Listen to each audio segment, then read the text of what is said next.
Hi, everyone. My name is Catherine Liege, and I am a clinical social worker at the Child Mind Institute. We are a national nonprofit that supports children and families with gold standard mental health care, advice, and resources that are all online and accessible to everyone. We're here for you whenever you need us. We have clinical expertise, expert telehealth resources, and that includes uh, diagnosis and treatment for mental health and learning disorders, group programs for anxiety, mood disorders, ADHD, and more, remote neuropsychology evaluations. And if you want to know more about that, please visit childmind.org/telehealth to learn more. With protests going on and just reopenings, there's a lot of things making the headlines on the news, and it can be very scary for children. They can be scared, but also angry and confused about the situations that are going on. And we're all thinking about racism and violence and how to raise children who care and talk to them about what's happening in the society, including reopening. We're happy to try to answer all of your questions about whatever parenting challenges you have and the anxieties that you're facing yourselves. Today, I'd like to talk to you all about dealing with defiant behavior and answer your questions on this topic as well as anything else you have questions about. Post your questions in the feed, and we'll post links to helpful resources on childmind.org. Remember that we're here every day and we look through your questions daily. So I can go ahead and dive right into the topic about dealing with defiant behavior. Last time I was here, I actually spoke a little bit about risk taking and reopening, and I think this might be on the same kind of wavelength as far as what kids may be dealing with right now and whether or not they will, really participate in defiant behavior due to their just stage of development, wanting to socialize and be with their friends. I would say we have a couple questions that we've received before, and I am going to be answering some of those today. But please do go ahead and add any questions that you may have to really sort of preface this conversation. I really think it's important for us to really think about age. There's going to be a difference as far as how you deal with defiant behavior when it comes to age. So it will depend on age and age appropriate sort of responses that you have. I would also say consider culture. That's something that, as far as how we deal with behavior in general as parents, is certainly because of our own, ways of learning how to deal with defiant behavior, including how your parents may have dealt with your behavior in general. And then, of course, if there's any other questions, especially about, oppositional defiant disorder or just really trying to work with your kids and their behavior and considering other maybe mood or mental health challenges that they are facing. We can also talk about that. But I think this is a general framework on how we can be sure to consider all these different factors when managing our child's behavior, and especially when it's defiant. So I would say the first thing going into the questions, I want to make sure that we're understanding that we really have to get the root of the behavior. When answering any of the questions that I will answer soon in your questions, it's really understanding what is the root of the behavior before you can ask those questions of what do I need to do about this? Or, it's hard to do in the moment when you react, right? But if you start to consider, okay, what was the root of this behavior versus maybe I'm feeling a lot of feelings about why my child is being defiant and that I don't like this, or that tends to be sort of how we respond. But if we're thinking about what's going on with our child, why they might be doing that, it might be important to take a look at. There could be some causes, some triggers, just typical things like, for instance, just even just if there's a pattern. I'm thinking about, when we have to take our kids to school, or when we would take our kids to school in the morning, just having those emotional outbursts, not wanting to go to school, that would show us that there's a pattern, right? That's a behavior that shows a pattern. And so the same thing with now, if your child is asking about going out somewhere during quarantine and you say no, that could be a trigger as to this emotional outbreak, or maybe there's some isolation, silence that may follow that. All of these things are patterns, and something to really just like look at and consider, especially when you're responding. I have a couple questions here. I want to start. It looks like we have one question that says, my son is 13 and just starting to test his boundaries. I want him to be able to explore his new independence, but I'd like to establish some clear ground rules first. Any suggestions? So this is great. I'm actually glad that you're going into the situation with the mindset of, I want clear ground rules first. Even when I'm talking to parents or even educators, when we're talking about behavioral management, it's good to start off by setting our children up for success. So how is it that they can really understand what it is, the rules that you're putting forth? So really being clear of what should be done versus what shouldn't be done, right? Instead of saying, there might be an expectation of, why didn't you do the dishes? These dishes are sitting out here. Why aren't they done? Well, do you have an agreement that when there's dishes out that they should be cleaned? Have you talked about when that is? So if there's an expectation for dishes to be done, is that every Monday? Is that every Thursday? Is that every whenever? So that can really give your child some routine and expectations, and they're very clear. Setting boundaries is great, and I think that with your 13-year-old testing boundaries, I think this is the age where yeah, there's going to be some testing happening, but I think when you do set your child up for success, you have clear ground rules, but you also have clear consequences. And so when you're thinking about your consequences and you're saying, well, if this doesn't there's like a simple formula that you can even create for yourself. If the dishes aren't done on Tuesday, then there's on Wednesday you will not have your cell phone, or you will not have TV time, or you will not have screen time, whatever the case is. And then thinking, of course, for some realistic consequences, of course, but just being really, really sure that your child knows what is it that they were expected to do, right? Before it seems, that it's defiant behavior, that they're not doing this.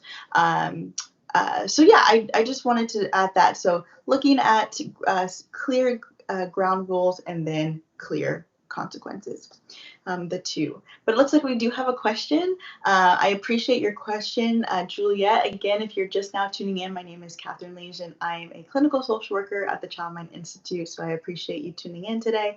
We are talking about dealing with defiant behavior. So Juliet says, I would love to know more, or love to know the root of my child's anger. Any thoughts as to why this happens?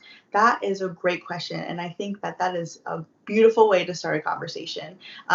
When it comes to your child's anger, I think, depending on how you assess your worry and sort of the risk and safety concerns, if they're, if your child is throwing things when they're angry, or, they get to really sharp objects when these things happen, that is something that I think are more so serious cases that need to be taken into account, and seeking professional support there.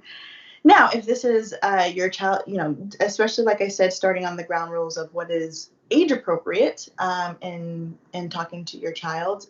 So what is the root? So I see that you're angry. Like, do you want to talk about it? Is something wrong? And when you're listening to them, avoid, I would say, not giving them that validation and in going straight into the feedback. So asking your child, so what's wrong? What's going on? I'm sensing that you're angry. What might be coming up for you? And then if they're telling you about it, don't go straight into I want to answer mode. Say, well, this is what I'm hearing from you. It's that active listening, that part that I think that is really important when we want to hear our children out as far as what's wrong, what's going on. Um, Children tend to shut down when they can sense that you are ready to jump onto this feedback, and you shouldn't feel that way, or don't think this, or kind of going into that defense mode can definitely cause them to shut down, and that can actually be a trigger for that. So I would just be mindful of how you say it, but going into the conversation, understanding if you have some concerns that need professional support, definitely seek that. We have some great resources on our website, and we are happy to direct you in the right place. And then lastly, just having a conversation of where you can go with that anger as far as helping them, but also validating them and using your active listening skills. We do have another question though, and it looks like it's from Vicky. And Vicky says, my almost 12-year-old daughter seems to sabotage anything me or my family do for her. It's been like this for years. Okay, yeah. So, I mean, I would love to know more about, how to sabotage, or how the sabotaging is happening.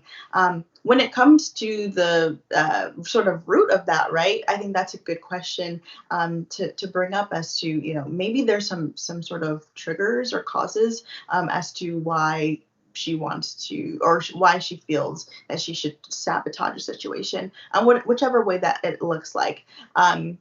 So with that being said, I would start there, as just like really kind of getting those concrete understandings of what it is to sabotage, right? What is exactly is she sabotaging? Is this a pattern? Is there a potential trigger as to what starts it? So maybe it's a conversation. Maybe I know I had a child that I worked with, and a triggering conversation is when they start talking about weight fluctuation, right? So you're looking a little skinnier this summer, or it looks like you maybe, gained a couple pounds, honey. Like, and having those conversations, that can be really triggering, and end up, the whole meal is blown out of, up because we had a disagreement about this, or your daughter maybe felt uncomfortable in some sort of way, and that can be a triggering sort of experience. So I would definitely look into that, like what are the patterns, are there specific things that are done at when your family is coming together, maybe specific activities that you're doing that you can see that this happens. Are they, is your child defiant when things are too hectic or hurried, right? Those are also ways that your child may feel that they want to sabotage a situation, is because they're feeling like this is a little bit too hectic for me, or this feels like too much. I'm feeling overwhelmed. So I think that's an important thing to ask, and have a conversation about. We do have another question. This is great. I want to go over to Gina, who says, my 13-year-old with autism gets annoyed over things that haven't gone as expected, from 0 to 10, or 0 to 1,000, well, with nothing in between. How can I teach a little restraint? We can't use loss of screen, as he is adopted, and this is a trigger. Okay, thank you for that background context. I think it is important to know these types of things, and especially that note about the screen time. Yeah, so you know what does not work. That's what I think this is a part of, knowing what things work, and what things don't work, especially when you have a child with autism.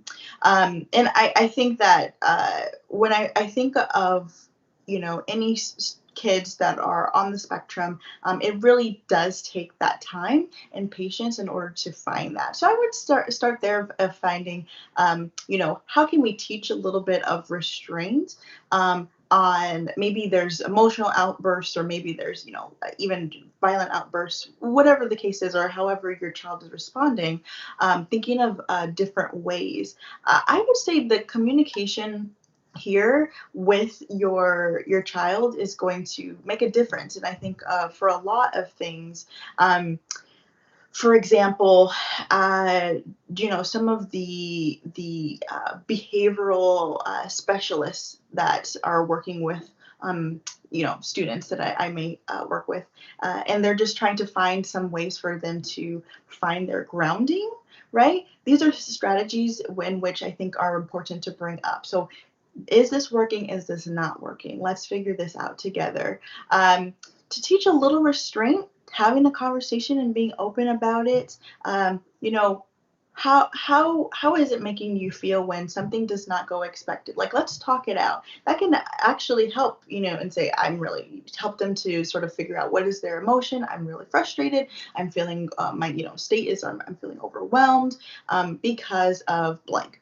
And then going into what kind of strategies can help with that. But before all of that, like I said, it's really about getting to the root of it and really validating your child experience and saying, okay, I see that it's this was an unexpected change or sudden change in schedule, sudden change or in what we were supposed to do, and I understand that this is frustrating. So, like, how can we come together and be able to talk about this, have strategies for when this happens? Because you know what, there will be other times when there are unexpected or sudden changes that we, in general, that we will need to have as a go-to. So even talking, if you have a behavioral specialist, I know we have some great things online if you wanted to check those out. But even just like really looking at how we can have this toolkit of what strategies to use when this happens. I think that would be a good place to go. I'm going to go on to the next question. Thank you so much, Fiona. Fiona asked, my 9-year-old daughter is defiant every time she's asked to do something. It seems the root is lack of sleep. Okay. She always turns the light back on, but short of removing the light bulbs, not sure what to do. Any advice? Wow. Okay. Well, I think, it seems that the root is lack of sleep. Perfect. That's the perfect way to start. So lack of sleep is phone time happening, late at nights. Is it anxiety, right? Anxious thoughts about something that is not allowing her to sleep. Is she staying up watching TV? What are some of those reasons for the lack of sleep? Um, she's turning the lights back on, it looks like. So is she feeling uncomfortable? Anxiety is, it can also be a reason, but also some of those I'm thinking of things that may come up. Is she having nightmares? Is she, night terrors? Because she might be avoiding things like that that may be coming up in her dreams. But I think that's really good that you're able to identify that. So the lack of sleep, uh, if she is being defiant or acting defiant when this happens, I think that's where you have to have these conversations and then discuss the options, right? To with the defiant behavior, one way to really, I think, alleviate that a little bit is giving the child a little bit more feelings of control, right? So I think with defiant behavior, a lot of the time, I mean, think about us. So when we're feeling a little defiant, maybe we might do something because we're feeling like we have a lack of control, or we're trying to take that control, right? So maybe because of her lack of sleep, like she's trying to take control of something else. And it could be that it's anxiety, and it could be things that are keeping her up at night. But then, that then in turn shows, defiance. Thinking, like I said, going back to is, what is the pattern? Asking yourself those questions. Is it because of what are some certain causes and triggers that may make her feel I don't want to say powerless per se, but she could feel that she's not having some sort of control of something. So one, going to that understanding that there is a lack of sleep, and that just doesn't work for anybody, right, if we're being honest. And then two, when we are thinking of the defiant behavior, we're seeing the defiant behavior, are we, or what kind of options, like what kind of consequences come out of that, things like that. And like I said, when we think of the consequences, making sure they're clear. Okay. All right, and we have our last question. I thank everybody so much. There's so many questions today. But Sherry asks, my almost 6-year-old has been expressing her anger by hitting me, yelling, mostly just me, her mom. I try so hard to be patient and not react. She's unable to tell me what's wrong.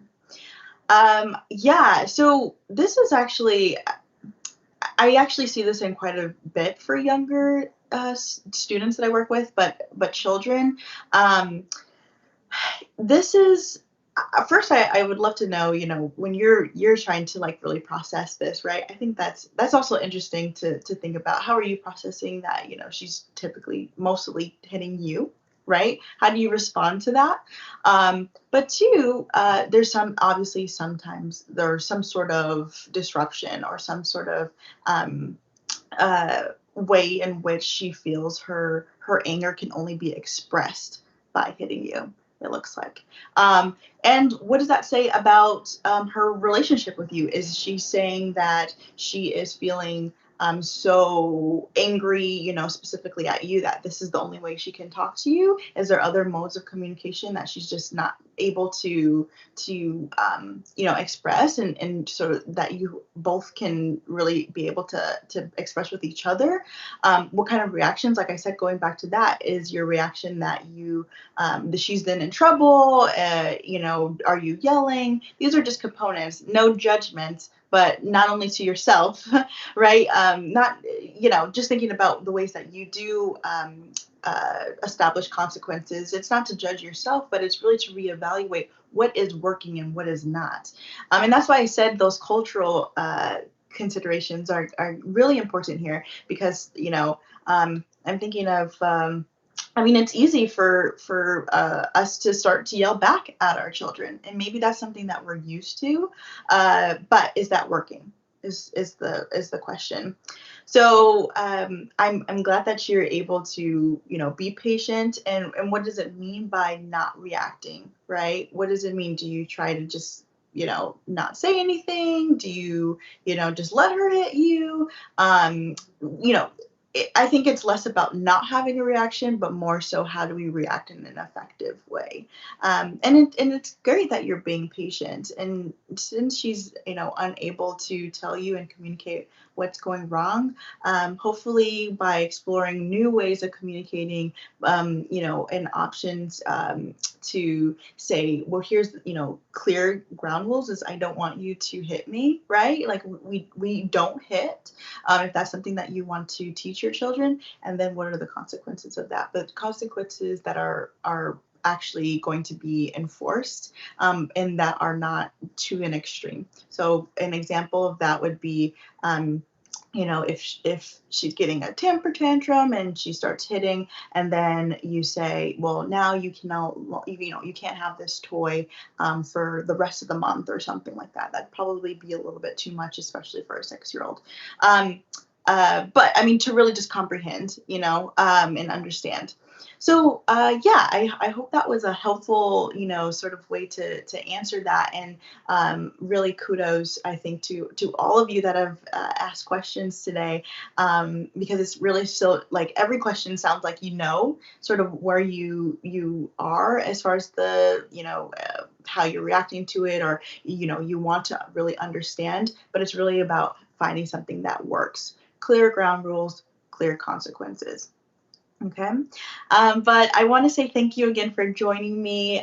We are so happy that you tuned in today, and I hope it was helpful. Remember that we're here every day to support you during this time. And the Child Mind Institute is here with mental health and parenting needs of this coronavirus crisis, no matter where you are. So please visit childmind.org/telehealth to learn more about the incredible variety of remote telehealth resources that we have available during this time for children, for teens, and young adults. I wish you safety and wellness. Thank you again.